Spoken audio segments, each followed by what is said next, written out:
अष्टावक्र गीता को भारतीय जनमानस में बहुत ही पूजनीय माना जाता है। सनातन परंपरा में श्रीमद् भागवत गीता के बाद अगर किसी गीता को सबसे ज्यादा सुना गया है तो उसका नाम अष्टवक्र गीता ही है। अष्टवक्र गीता में भी जीवन के रहस्यों को समझाने का प्रयास बहुत ही सरल तरीके से किया गया है।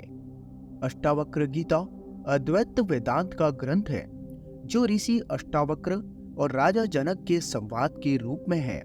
मद् भागवत गीता, उपनिषद और ब्रह्मा सूत्र के समान अष्टावक्र गीता अमूल्य ग्रंथ है।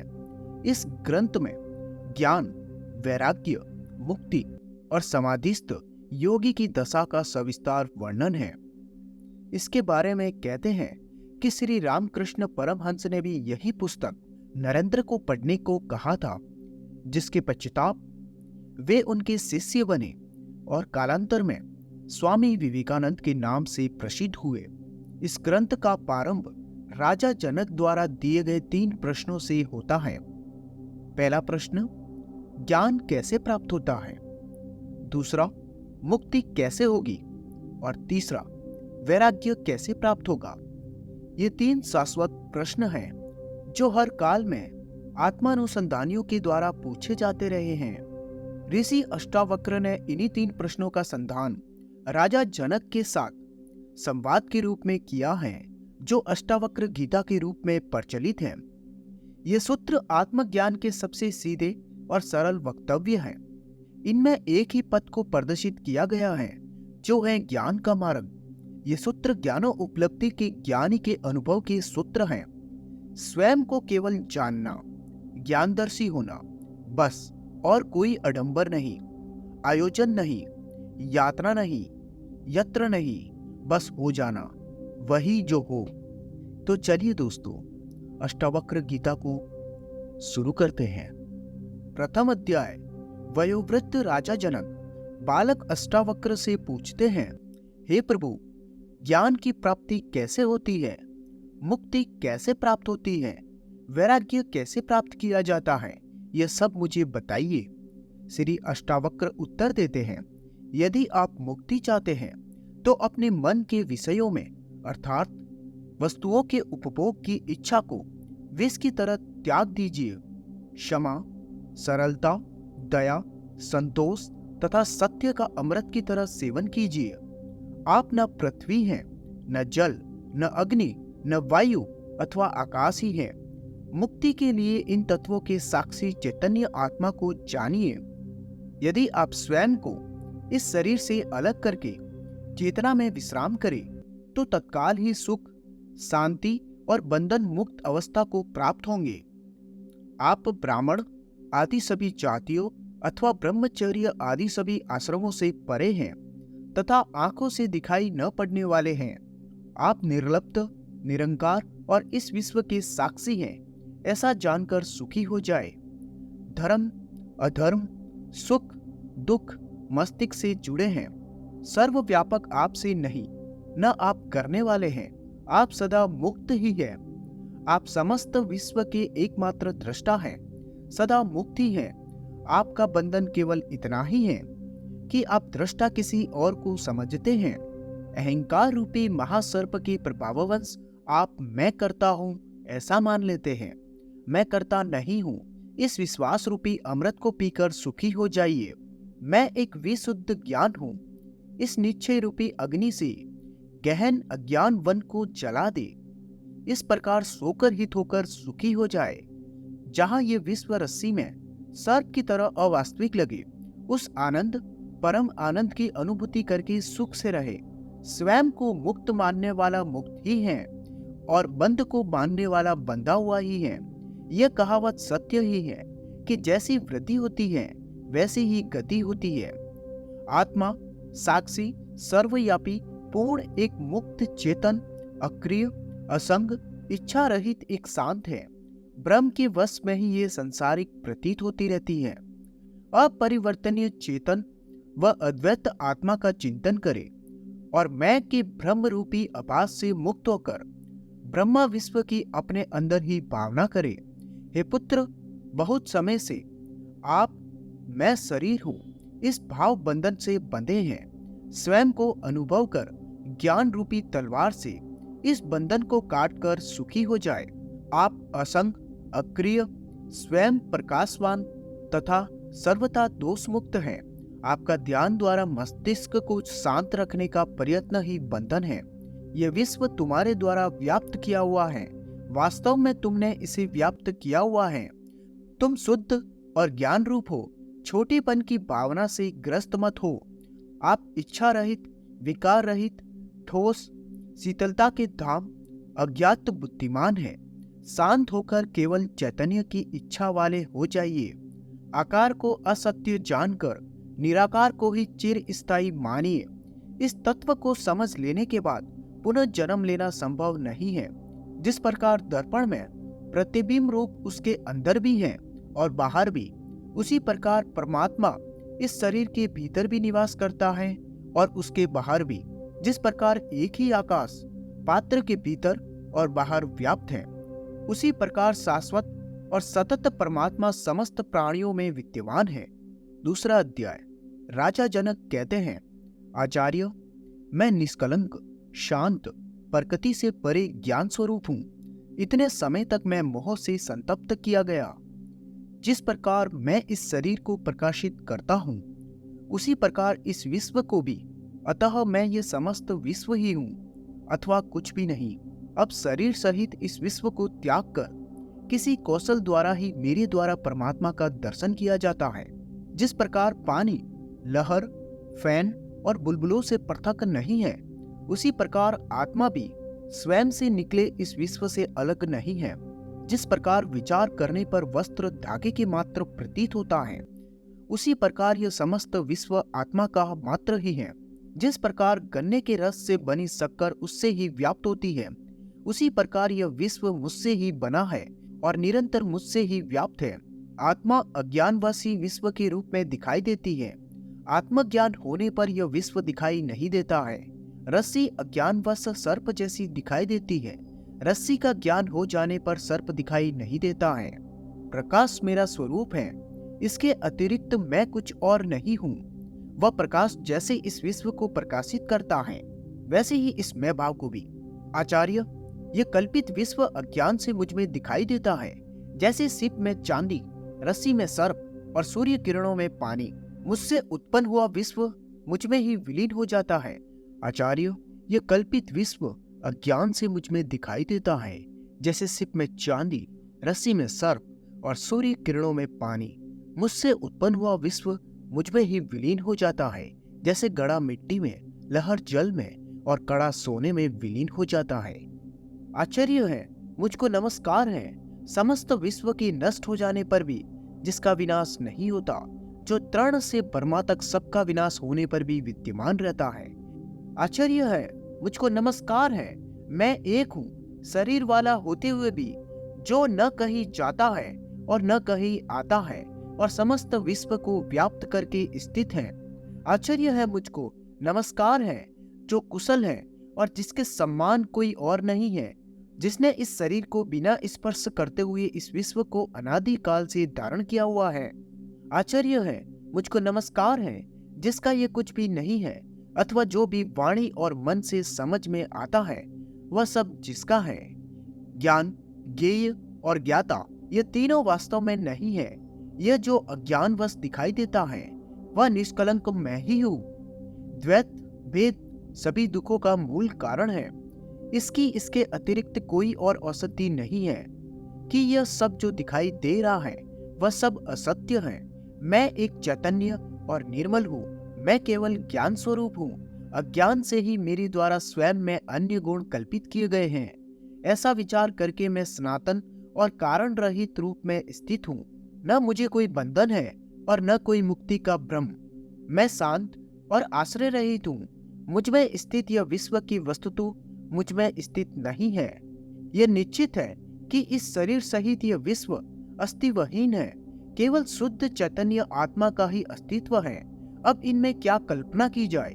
शरीर, स्वर्ग, नरक, बंधन, मोक्ष और भय से ये सब कल्पना मात्र ही है। इनसे मुझ चैतन्य स्वरूप का क्या प्रयोजन है। आश्चर्य कि मैं लोगों के समूह में भी दूसरे को नहीं देखता हूँ, वह भी निर्जन ही प्रतीत होता है। अब मैं किससे मोह करूं? न मैं शरीर हूँ, न यह शरीर ही मेरा है, न मैं जीव हूँ, मैं चैतन्य हूँ। मेरे अंदर जीने की इच्छा ही मेरा बंधन थी। आश्चर्य, मेरे अनंत महासागर में चित्वायु उठने पर ब्रह्मांड रूपी विचित्र तरंगे उपस्थित हो जाती है। मेरे अनंत महासागर में चित्वायु के शांत होने पर जीव रूपी वाणिक का संसार रूपी जहाज कैसे दुर्भाग्य से नष्ट हो जाता है। आश्चर्य, मेरे अनंत महासागर में जीव रूपी लहरें उत्पन्न होती है, मिलती हैं, खेलती हैं और स्वभाव से मुझ में प्रवेश कर जाती हैं। तीसरा अध्याय। अष्टावक्र कहते हैं, आत्मा को अविनाशी और एक जानो। उस आत्मज्ञान को प्राप्त कर किसी बुद्धिमान व्यक्ति की रुचि धन अर्जित करने में कैसे हो सकती है? स्वयं के अज्ञान से भ्रमवश विषय से लगाव हो जाता है। जैसे सिप में चांदी का भ्रम होने पर उसमें लोभ उत्पन्न हो जाता है। सागर से लहरों के समान जिससे ये विश्व उत्पन्न होता है, वह मैं ही हूँ। जानकर तुम एक दिन जैसे कैसे भाग सकते हो? यह सुनकर भी कि आत्मा शुद्ध, चैतन्य और अत्यंत सुंदर है, तुम कैसे ज्ञानेंद्रिय में आसक्त होकर मलिनता को प्राप्त कर सकते हो? सभी प्राणियों में स्वयं को और स्वयं में सभी प्राणियों को जानने वाले मुनि में ममता की भावना का बने रहना आश्चर्य ही है। यह एक ब्रह्मा का आश्रय लेने वाले और मोक्ष के अर्थ का ज्ञान रखने वाले का आमोद प्रमोद द्वारा उत्पन्न कामनाओं से विचलित होना आश्चर्य ही है। अंत समय के निकट पहुंच चुके व्यक्ति का उत्पन्न ज्ञान के अमित्र काम की इच्छा रखना, जिसको धारण करने में वह अत्यंत असक्त है, आश्चर्य ही है। इस लोक और परलोक से विरक्त, नित्य और अनित्य का ज्ञान रखने वाले और मोक्ष की कामना रखने वाले का मोक्ष से डरना आश्चर्य ही है। सदा केवल आत्मा का दर्शन करने वाले बुद्धिमान व्यक्ति भोजन कराने पर या पीड़ित करने पर न प्रसन्न होते हैं और न क्रोध ही करते हैं। अपने कार्यशील शरीर को दूसरों के शरीर की तरह देखने वाले महापुरुषों को प्रशंसा या निंदा कैसे विचलित कर सकती है? समस्त जिज्ञासाओं से रहित इस विश्व को माया में कल्पित देखने वाले स्थिर प्रज्ञा वाले व्यक्ति को आसक्त मृत्यु भी कैसे भयभीत कर सकती है? निराशा में भी समस्त इच्छाओं से रहित स्वयं के ज्ञान से प्रसन्न महात्मा की तुलना किससे की जा सकती है? स्वभाव से ही विश्व को दृश्यमान जानो, इसका कुछ भी अस्तित्व नहीं है। यह ग्रहण करने योग्य है और यह त्यागने योग्य है। देखने वाला स्थिर प्रज्ञा युक्त व्यक्ति क्या देखता है?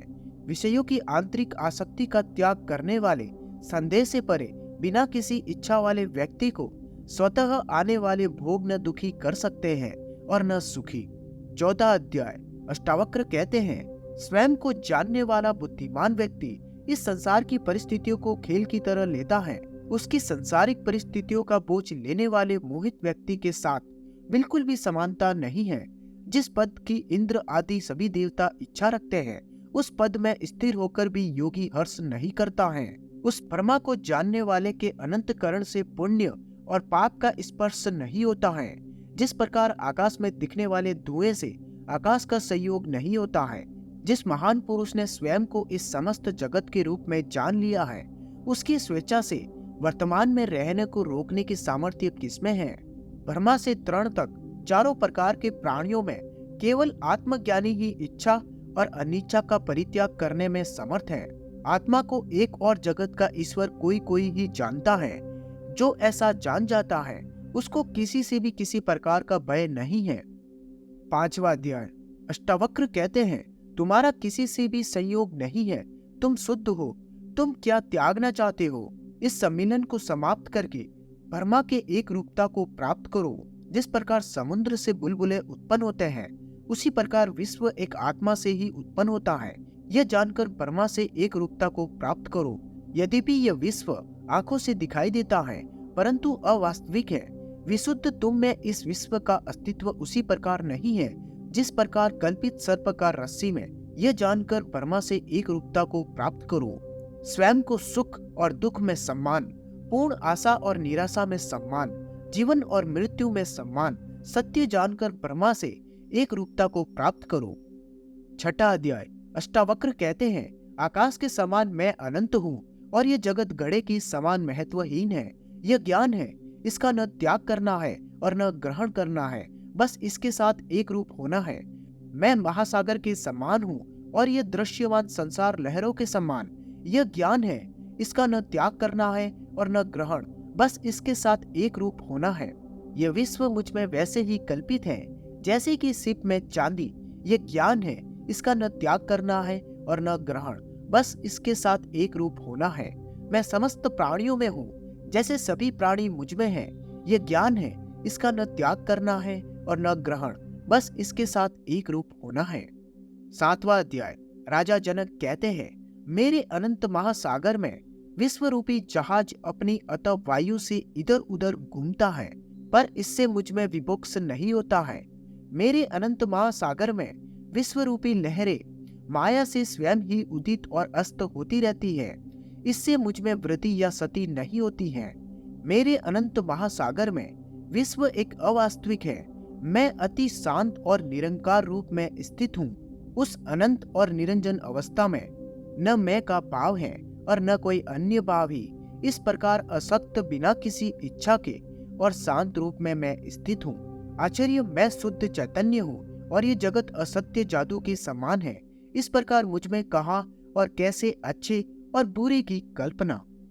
8वां अध्याय। श्री अष्टावक्र कहते हैं, तब बंधन है जब मन इच्छा करता है, शोक करता है, कुछ त्याग करता है, कुछ ग्रहण करता है, कभी प्रसन्न होता है या कभी क्रोधित होता है। तब मुक्ति है जब मन इच्छा नहीं करता है, शोक नहीं करता है, त्याग नहीं करता है, ग्रहण नहीं करता है, प्रसन्न नहीं होता है या क्रोधित नहीं होता है। तब बंधन है जब मन किसी भी दृश्यमान वस्तु में आसक्त है।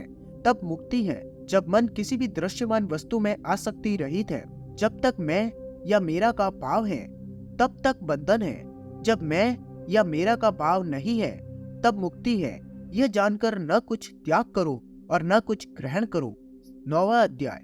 श्री अष्टावक्र कहते हैं, यह कार्य करने योग्य है अथवा न करने योग्य, और ऐसे ही अन्य द्वंद्व कब और किसके शांत हुए हैं, ऐसा विचार करके विरक्त अर्थात उदासीन हो जाओ, त्यागवान बनो, ऐसे किसी नियम का पालन न करने वाले बनो। हे पुत्र, इस संसार की व्यर्थ चेष्टा को देखकर किसी धन्य पुरुष की जीने की इच्छा, भोगों के उपभोग की इच्छा और भोजन की इच्छा शांत हो पाती है। यह सब अनित्य है। 3 प्रकार के कष्टों, देहिक, देविक और भौतिक से गिरा है, सारहीन है, निंदनीय है, त्याग करने योग्य है, ऐसा निश्चित करके ही शांति प्राप्त होती है। ऐसा कौन सा समय अथवा उम्र है जब मनुष्य के समस्या नहीं रहे हैं, अतः समस्याओं की उपेक्षा करके अनायास सिद्धि को प्राप्त करो। महर्षियों, साधुओं और योगियों के विविध मतों को देखकर कौन मनुष्य वैराग्यवान होकर शांत नहीं हो जाएगा। चैतन्य का साक्षात ज्ञान प्राप्त करके कौन वैराग्य और समता से युक्त, कौन गुरु जन्म और मृत्यु के बंधन से तार नहीं देगा। तत्वों के विकार को वास्तव में उनकी मात्रा के परिवर्तन के रूप में देखो। ऐसा देखते ही उसी क्षण तुम बंधन से मुक्त होकर अपने स्वरूप में स्थिर हो जाओगे। इच्छा ही संसार है, ऐसा जानकर सबका त्याग कर दो। उस त्याग से इच्छाओं का त्याग हो जाएगा और तुम्हारी व्यथा रूप अपने स्वरूप में स्थित हो जाएगी। 10वां अध्याय। श्री अष्टावक्र कहते हैं, कामना और अनर्थों के समूह धन रूपी शत्रुओं को त्याग दो। इन दोनों के त्याग रूपी धर्म से युक्त होकर सर्वत्र विरक्त उदासीन हो जाओ। मित्र, जमीन, कोषागार, पत्नी और अन्य संपत्तियों को स्वयं की माया के समान 3 या 5 दिनों में नष्ट होने वाला देखो। जहाँ जहाँ आसक्ति हो उसको ही संसार जानो। इस प्रकार परिपक्व वैराग्य के आश्रय से तृष्णा रहित होकर सुखी हो जाओ। तृष्णा अर्थात कामना मात्र ही स्वयं का बंधन है, उसके नाश को मोक्ष कहा जाता है। संसार में अनासक्ति से ही निरंतर आनंद की प्राप्ति होती है। तुम एक अद्वितीय चेतन और शुद्ध हो। यह विश्व अवचेतन और असत्य है।